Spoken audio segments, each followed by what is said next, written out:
সমাজকর্মী আসলাম নওয়াজ আলী মুসলিম সমাজের ছেলেমেয়েদের উচ্চশিক্ষার সুযোগ সম্প্রসারণের লক্ষ্যে এক যুগান্তকারী উদ্যোগ গ্রহণ করেছেন। এই লক্ষ্যকে বাস্তবায়িত করতে তিনি APJ Abdul Kalam national educational institute গড়ে তোলার পরিকল্পনা গ্রহণ করেন এবং তার প্রচেষ্টাকে আরও শক্তিশালী করতে এক বিশেষ অনুষ্ঠানের আয়োজন করেন। এই অনুষ্ঠানে শিক্ষাক্ষেত্রের বিশিষ্ট ব্যক্তিবর্গ এবং বিভিন্ন মিশনের কর্ণধাররা উপস্থিত ছিলেন।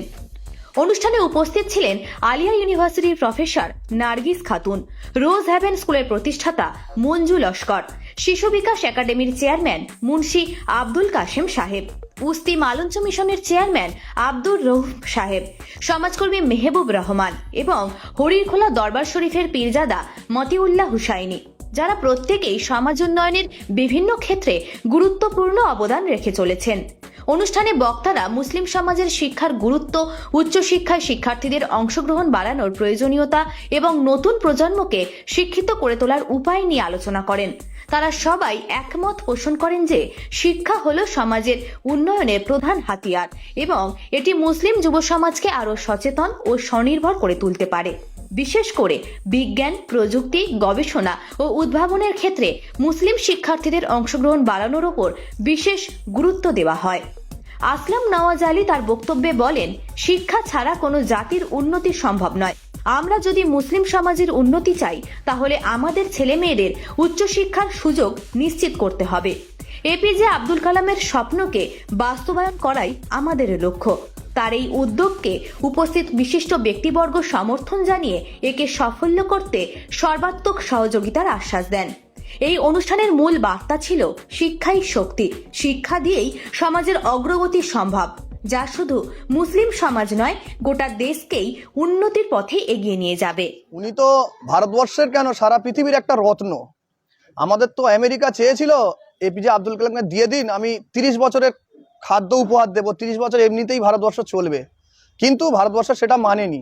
মানে এপিজে আব্দুল কালামের এত দাম, ওই জন্য ওনার নামটাকে স্মরণ করে আমরা একটা মিশন খুলতে চাইছি বা শিক্ষা প্রতিষ্ঠান খুলতে চাইছি। শিক্ষা হচ্ছে গিয়ে মানুষের মেরুদণ্ড। সেই শিক্ষা যদি কম হয়ে যায়, এমনিতেই মানুষের মেরুদণ্ডে ব্যক্তিগত মত যন্ত্রণা শুরু হয়ে যায় মেরুদণ্ডে, যদি না শিক্ষা থাকে। আমি তো চাইছি শিক্ষা এমন জায়গায় নিয়ে গিয়ে তাদেরকে ডাক্তার, মাস্টার, উকিল, ব্যারিস্টার, সেনাবাহিনী, স্থলবাহিনী, বায়ুসেনা, pilot, police, doctor, A to Z যেন হতে পারে। ইনকেস যদি কোনো কারণে পিছিয়ে পড়ি তাহলে জেলা ছেড়ে, রাজ্য ছেড়ে, দেশের বাইরে আমরা যেন একটা বড় ব্যবসায়ী হতে পারি। শিক্ষা, এ শিক্ষা শিখবো না যে মেদিনীপুরের এক ব্যক্তি আছে অন্ধকারের শিক্ষা যে শিখেছেন। কেন তিনি বলেছেন না মাদ্রাসা জঙ্গি? জঙ্গি অ্যাকচুয়ালি কাকে বলা হয়? সন্ত্রাসবাদী কাকে বলা হয়? তাদেরকে বলা হয় যারা দেশের টাকা লুট করে নেয়, বিদেশে যারা আত্মসাৎ করে, অ্যাকচুয়ালি তাদেরকে বলা হয় আতঙ্কবাদী, জঙ্গি। সেই ব্যক্তিটাকে ভালো করে শিখিয়ে দেওয়া উচিত। কেন? সে তো অন্ধকারের শিক্ষিত না। তা জঙ্গি আর সন্ত্রাসবাদী তাদের বলা হয়। বললো না মাদ্রাসাতে জঙ্গি আতঙ্কবাদী তৈরি হয়। হ্যাঁ, ঠিকই বলেছে, ওনার কথাকে সমর্থন করি। মহাত্মা গান্ধীকে কোন মাদ্রাসার ছাত্র হত্যা করেছে আমাকে বলবেন? ইন্দিরা গান্ধীকে কোন মাদ্রাসার ছাত্র, কোন আতঙ্কবাদী হত্যা করেছে সেটা আমাকে একটু যদি খুলে বলেন, তাহলে আমি মাথা পেতে নেব যে মাদ্রাসায় জঙ্গি বা আতঙ্কবাদী তৈরি হয়। তবে ওই মেদিনীপুরে যে অন্ধকারে যে শিক্ষিত হয়েছে তাকে আমি এটা বলতে চাই যে আতঙ্কবাদী কাকে বলে। ওই জন্য আমরা বলছি যে আমরা এমন পর্যায়ে শিক্ষিত হয়ে উচ্চ স্থানে যতগুলো যা পদ আছে আমরা দখল করে তাকে ভালোভাবে দেখিয়ে দিতে চাই। আর যদি আমরা উচ্চ শিক্ষিত হই তাহলে এই মেদিনীপুরের যে অন্ধকারের শিক্ষিত, সে আর কোনোদিন বলবে না, সাম্প্রদায়িক বিষ ছড়াবেন আর উস্কানোমূলক বক্তব্য আর দেবেন না, এটা আমার বিশ্বাস। একদম 100%। যদি শিক্ষা যদি না থাকে তাহলে মুসলমানরা অটোমেটিক ওই যে গাজায় বোম পড়েছে না, তাহলে এখানে আর ফেলতে হবে না, অটোমেটিক গাজাবাসীর মতোই তারা পড়ে যাবে। আসসালামু আলাইকুম ওয়া রাহমাতুল্লাহি ওয়া বারাকাতুহু।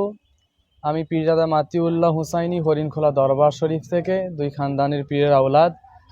তো আজকে আমরা উপস্থিত হয়েছি এপিজে আবুল কালাম শিশু শিক্ষা সুরক্ষা কেন্দ্র গড়ে তোলার যে একটা প্রচেষ্টা ইনারা চালাচ্ছেন। আমার পাশে ডান দিকে আছেন জনাব আসলাম সাহেব এবং বাম দিকে আছেন আমার জনাব মেহবুবুর রহমান সাহেব, এছাড়াও আমার ভাইরা আছেন আলিয়া ইউনিভার্সিটির প্রাক্তন ছাত্র ইউনিয়নের সম্পাদক মাসুদুর রহমান সাহেব আছেন। তো যাই হোক, আমরা এখানে উপস্থিত হয়েছি, উপস্থিত হয়ে এখানে একটা শিক্ষা কেন্দ্র, একটা শিক্ষা ব্যবস্থা, একটা নতুন করে একটা গড়ে তোলার একটা প্রচেষ্টা আমরা ভাইয়েরা মিলে সবাই মিলে একটা চালিয়ে যাওয়ার চেষ্টা করছি। আজকে আমরা দেখতে পাচ্ছি, আপনারা জানেন, আপনারা সবই জানেন, সোশ্যাল মিডিয়ায় আমরা দেখেছি আজকে মানুষকে কতটা হেয় প্রতিপন্ন করা হচ্ছে।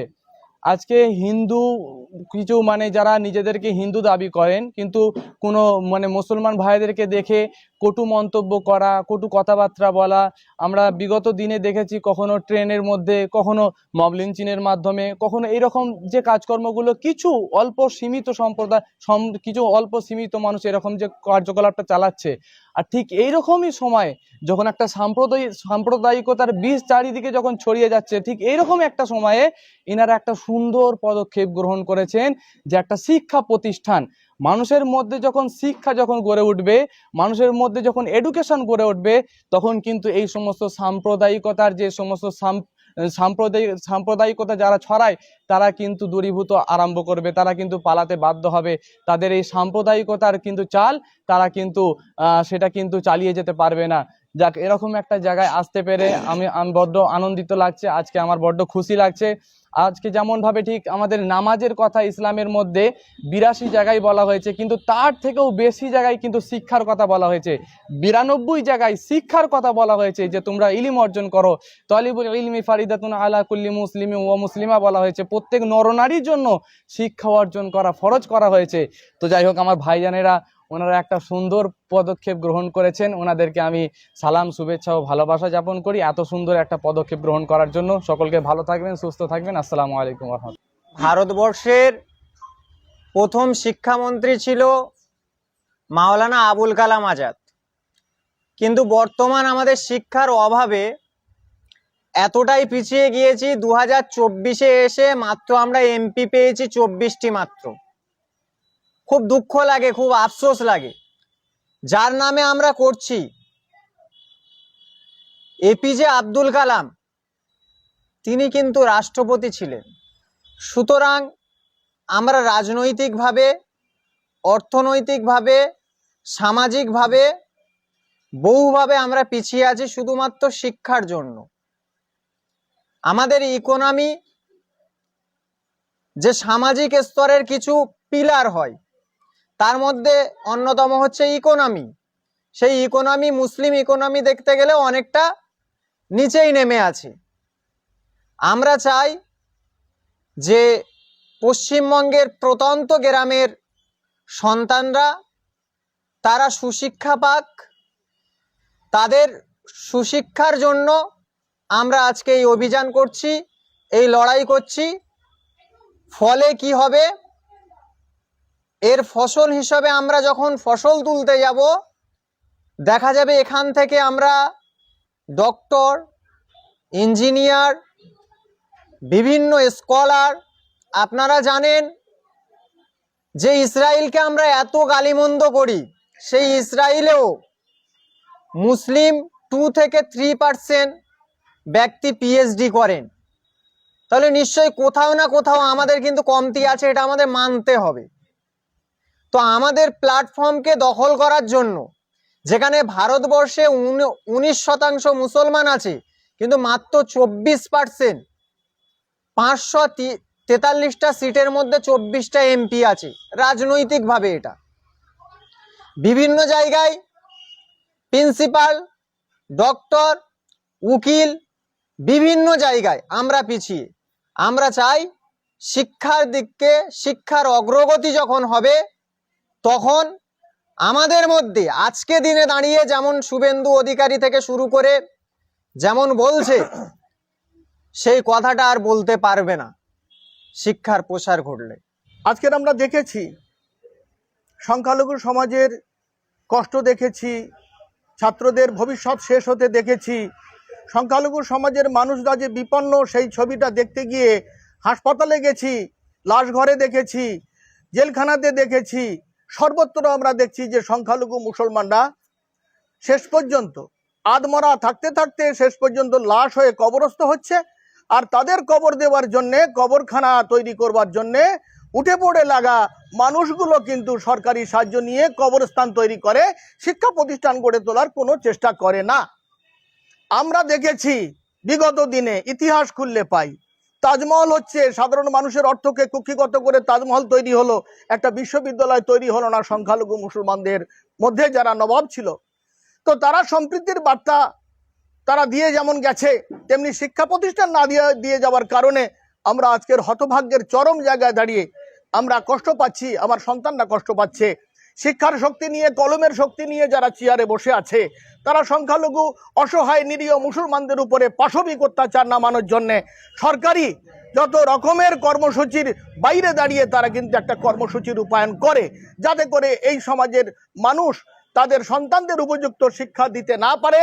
স্কুল কলেজে যে শিক্ষা হয়, সেই শিক্ষা doctor, engineer, barrister, police officer তৈরি করে। সেখানে দেখা যাচ্ছে যে খ্রিস্টান ধর্মের লোকেরা বা অন্যান্য সম্প্রদায়ের লোকেরা, হিন্দু সম্প্রদায়ের মায়েরা তার কোলের সন্তানকে লেখাপড়া শিখিয়ে সমাজে উৎকৃষ্ট সন্তান তারা উপহার দিয়ে যায়। আমরা সেটা পারি না কেন? এত বড় ধর্মের আওতার মধ্যে থেকেও কেন আজকের ইসরায়েল তাদের শক্তি প্রয়োগ করে প্যালেস্টিনিদের, হতভাগ্যদের শেষ করে দেওয়ার জন্যে যে চক্রান্ত করে তারা লক্ষ লক্ষ প্যালেস্টিনি শিশুদের হত্যা করে দিয়েছে, তার জন্য কারা দায়ী? তার জন্য দায়ী আমাদের চিন্তা চেতনা, আমাদের ভাবনা। আমরা মাথায় টুপি দিয়ে আমরা আল্লাহ রসুলের সুন্নত পালন করবার জন্য দাড়ি রাখি, আমরা দাড়ি নিয়ে বড়াই করি, টুপি নিয়ে বড়াই করি, আমরা নামাজ নিয়ে বড়াই করি, নামাজ না পড়লে তুমি জান্নাতে যাবে না। কিন্তু বিশ্বনবীর জীবনে ছাত্র থেকে শুরু করে, ছেলেবেলা থেকে শুরু করে 40 বছর বয়স পর্যন্ত তিনি যা করেছেন, সেগুলো তো আমরা চোখ খুলে দেখি না, বুঝবারও চেষ্টা করি না, কারণ আমাদের ল্যাক অফ এডুকেশন, আমাদের অজ্ঞতা রয়েছে। আজকের প্রখ্যাত শিল্পপতি সমাজসেবী শাহজাহান বিশ্বাসের সহসঙ্গী হিসাবে আমি একথাই বলতে পারি, আলামিন মিশন আজাদ একাডেমির চেয়ারম্যানের সঙ্গে আমার গভীর সম্পর্ক, একসঙ্গে দিন কাটিয়েছি। তিনি কবরস্থ হয়েছেন, আল্লাহ তাকে জান্নাতবাসী করুক, এটুকু তো আমরা বলবো। সেই সাথে বলবো তাদের বার্তা, তাদের ভাবনা, তাদের চিন্তা চেতনা, বিশ্বনবীর নির্দেশটাকে ফলো করে আমরা পথ চলছি। আমি আজিজুলকে নিয়ে পদে পদে ঘুরেছি, ঘোরার পরে আমরা একজন মানুষকে খুঁজে পাইনি যার দ্বারা আমরা এই ইসলামিক সম্মেলনের ভেতর দিয়ে APJ Abdul Kalam national educational Sevashram আমরা শিশু সুরক্ষার জন্য করতে পারি। আজকের আমরা এই অনুষ্ঠানটা ক্লান্ত পরিশ্রম করে পথে ঘাটে মাঠে বই লিখে এবং কম্পিউটারে কাজ করে এবং আসলাম বাবুর দেয়া অর্থ ব্যবহার করে, তার গাড়ি ব্যবহার করে আজকের আমি যে কষ্টগুলো করেছি, তাতে ধন্যবাদ জানাবার আমার আর কোনো ভাষা নেই। আসলাম বাবু বসে আছেন, তিনি আল্লাহ একথা তার মুখ দিয়ে আজকের বলালো যে তিনি মুটেগিরি করে লেখাপড়া শিখেছেন, মুটেগিরি করে তিনি পয়সা করেছেন, সেই পয়সায় তিনি আজকের এইরকম একটা মানে মহতি উদ্যোগ নিয়ে আজকের বড়সড় ধরনের এপিজে আব্দুল কালামের নামে একটা শিশু সুরক্ষা কেন্দ্র গড়তে চান। আমার উৎসাহ, উদ্দীপনা, পরিশ্রমকে পাথেয় করে। যাই হোক, আল্লাহ আমাদের উদ্দেশ্য পূরণ করবে। নেক নিয়ত থাকলে উদ্দেশ্যটা হবে। এই রকম কত সৃষ্টি আমি করতে গিয়েও ব্যর্থ হয়েছি, এবারে ব্যর্থ হব না। যদি আমাদের পাশে গোটা পশ্চিমবঙ্গের সংখ্যালঘু অসহায় হতদরিদ্র শ্রেণী সমাজকে বাঁচাতে মূল্যবান মেটিয়াবুরুজের মানুষ এবং সারা পশ্চিমবঙ্গের ব্যবসায়ীরা যদি এগিয়ে আসে, তাহলে জানবো যে আমাদের পরিশ্রম সার্থক, আমাদের চিন্তা চেতনা তাদের কাছে ঠিকঠাক জায়গায় পৌঁছে গেছে, তারা জেগে উঠেছে। ইনশাআল্লাহ আমরা সফলতা পৌঁছাতে পারবো। এই বলে আমার বক্তব্য শেষ করছি। সবাইকে ধন্যবাদ এবং সালাম জানিয়ে এই অনুষ্ঠান নতুন আমরা প্রয়াস, এটা আমাদেরইও একটা ক্যাম্পাস হবে এপিজে আব্দুল কালাম। এটা আমাদের যে আইডিয়াল মিশনের একটা ক্যাম্পাস, আলাদা ক্যাম্পাস, আলাদা একটা শিক্ষা একটা কেন্দ্র, যেটা পুরো ভারতবর্ষের স্টুডেন্টরা এখানেই পড়াশোনা করতে হবে। এখানে আপনার ডেন্টালিস্ট কলেজ থেকে শুরু করে এখানে আপনার নার্সিং কলেজও হবে। 12 বিঘে জমির উপরে এটাই হবে আর কি। কোথায় হবে এটা? আমাদের অ্যাকচুয়ালি 2 জায়গায় আমরা জমিটা দেখে রেখেছি। একটা আছে আপনার আমতলা, আর একটা আছে আমরা জয়নগর বহুতলা, ওখানে একটা 2 জায়গায় জমির উপরে আছে। নাম? আমার নাম ডক্টর নজরুল ইসলাম শেখ, আইডিয়াল মিশনের কর্ণধার আমি।